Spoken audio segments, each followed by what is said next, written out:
A diversidade e cultura no Brasil. O que é a diversidade cultural no Brasil? A diversidade cultural no Brasil é um fator que resultou das contribuições culturais que o país recebeu de diversos povos, com destaque para indígenas, europeus e africanos, que auxiliaram na construção da identidade cultural brasileira. O termo diversidade cultural indica o conjunto de práticas e tradições culturais de uma localidade. Os diferentes ritmos musicais, os pratos típicos, as festividades e as manifestações populares brasileiras são exemplos da diversidade cultural do país.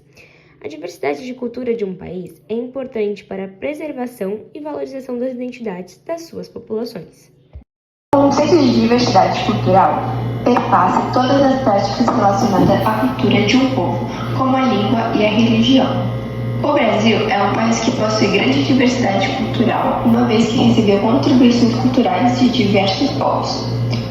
As ondas migratórias, tanto externas quanto internas, ajudam a explicar a grande diversidade cultural presente no Brasil.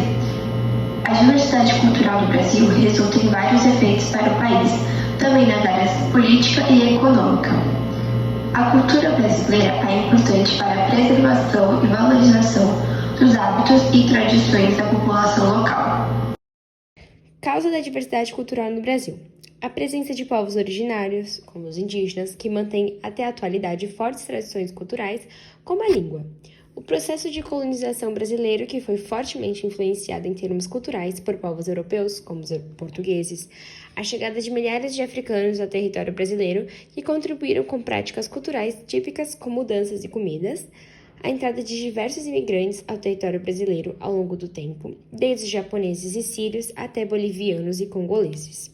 O fenômeno do êxodo rural, que contribui para a chegada massiva das populações rurais e suas tradições ao meio urbano brasileiro, e a presença de diversas ondas migratórias internas, como o movimento Nordeste-Sudeste, que contribuiu para a diversidade cultural local. Aí temos algumas imagens que mostram um pouco da diversidade cultural. A obra do canto foi feita pela Tarsila do Amaral e é uma das suas obras mais famosas. Essa pintura traz as cores nacionais. Possui traços surrealistas e enaltece a diversidade cultural brasileira. Diversidade cultural na música brasileira. Presença de diversos ritmos musicais, muitos deles regionais, que expressam a diversidade de culturas locais. Esses ritmos, muitos deles tipicamente brasileiros, sofreram fortes influências das contribuições dos africanos e dos indígenas. Ainda a presença de diversos instrumentos musicais que são bastante comuns na música popular brasileira, como o pandeiro e o berimbau, são exemplos de diversidade musical brasileira: axé, sertanejo, funk, frevo, baião, piseiro, pagode, samba.